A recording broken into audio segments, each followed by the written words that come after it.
ظالم لوگ اتنی چھوٹی سی عمر میں اپنی بیٹیوں کی شادی کون کرتا؟ ابھی تو صرف میں 19 سال کی تھی۔ یہ تو میرے ہنسنے کھیلنے کے دن تھے۔ ظالموں نے میرا بیاہ کر دیا۔ دادی جان کو تو میں کبھی معاف نہیں کروں گی۔ انہوں نے مجھے کہا تھا ایک چھوٹی سی منگنی ہوگی۔ مجھے اسی وقت ہی اسٹیج سے بھاگ جانا چاہیے تھا جب میں نے مولوی صاحب کو اپنے دانتوں کی نمائش کرتے ہوئے حال کے اندر داخل ہوتے ہوئے دیکھا تھا۔ وہ اس وقت بہت غصے میں تھی۔ دلہن کا لباس پہنے اپنے بیڈ پر اپنے شوہر کا انتظار کرنے کے بجائے محترمہ صاحبہ اس وقت واش روم میں کھڑی تھی۔ اس کے ہاتھ انک سے سیاہ ہو گئے تھے۔ آدھی انک سنک میں پھیلی ہوئی تھی اور آدھی وہ غباروں میں بہہ رہی تھی۔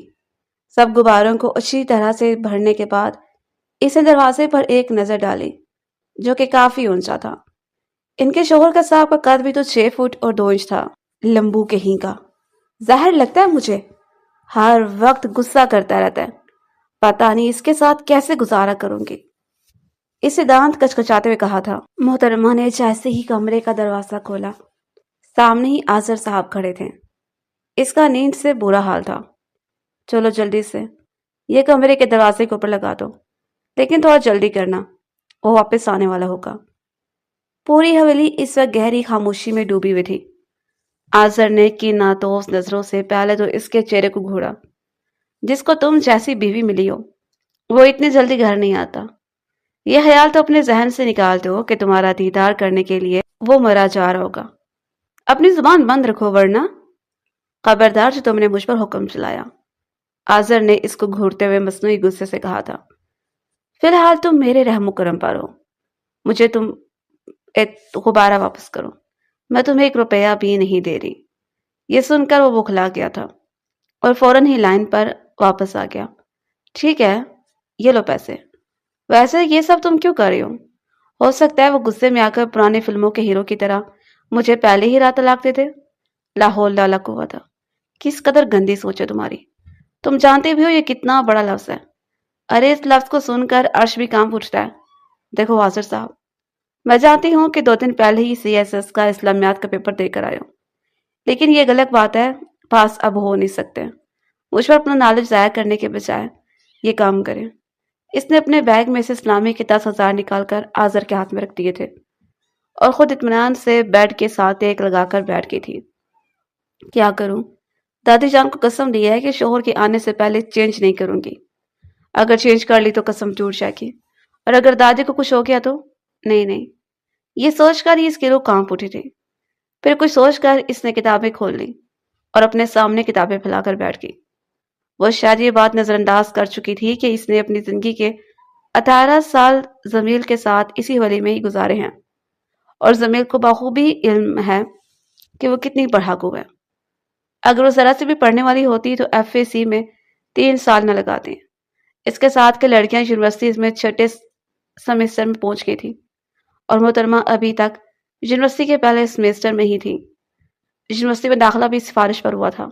یہ بھی زمیل کا اس پر بہت بڑا احسان تھا جسے وہ ماننے کے لیے تیار نہیں تھی۔ اس میں کوئی بھی کام نہیں تھا، سارا کام پیسوں نے کیا تھا۔ دوسری طرف زمیل الاؤنس کے راستے سے نہیں بلکہ حویلی کے پچھلے حصے سے داخل ہوا تھا۔ اسے ڈر لگ رہا تھا کہ کہیں ایسا نہ ہو دادا جان اس کے انتظار میں جاگ رہے ہوں۔ اسے جلدی کرتے کرتے بھی بہت دیر ہو گئی تھی۔ اس کی نظروں کے سامنے اس معصوم لڑکی کا چہرہ گھومنے لگا تھا جو شکل سے معصوم تھی لیکن اندر سے کسی شیطان سے کم نہیں تھی۔ اس نے گہری سانس خارج کی تھی اور اپنے آپ کو کمپوز کرنے کی کوشش کی۔ جب کمرے کا دروازہ کھلا تو وہ ہڑبڑا کر اپنی جگہ پر اٹھ بیٹھی۔ اس نے دروازے کی طرف دیکھا جہاں پر زمیل اپنے پرانے ہولیے میں کھڑا تھا۔ نہ تو اس کے کپڑوں پر انک کا نشان تھا اور نہ ہی وہ غصے میں تھا۔ اس کا پہلا پلان تو فلاپ ہو گیا۔ اس کی شکل رونے والی ہو گئی تھی۔ آذر کے بچے، میں تمہیں نہیں چھوڑوں گی۔ ایک تو تم نے مجھ سے میرے 10,000 بھی لے لیے اور دوسرا میرا تم نے کوئی کام بھی نہیں کیا۔ اسے اپنے سامنے کتاب پھیلاتے دیکھ کر وہ حیران رہ گیا تھا۔ یہ تم کیا کر رہی ہو؟ کل میرا بہت ہی امپورٹنٹ ٹیسٹ ہے، میں اس کی تیاری کر رہی ہوں۔ اسے زمیل سے نگاہیں چراتے ہوئے کہا تھا۔ زمیل کے لبوں پر دل فریب سے مسکراہٹ پھیل گئی تھی۔ وہ کوئی چھوٹا بچہ نہیں تھا جو اس کی حرکت کے پیچھے چھپے مفہوم کو سمجھ نہ پاتا۔ وہ اچھے سے جانتا تھا وہ یہ سب کیوں کر رہی ہے۔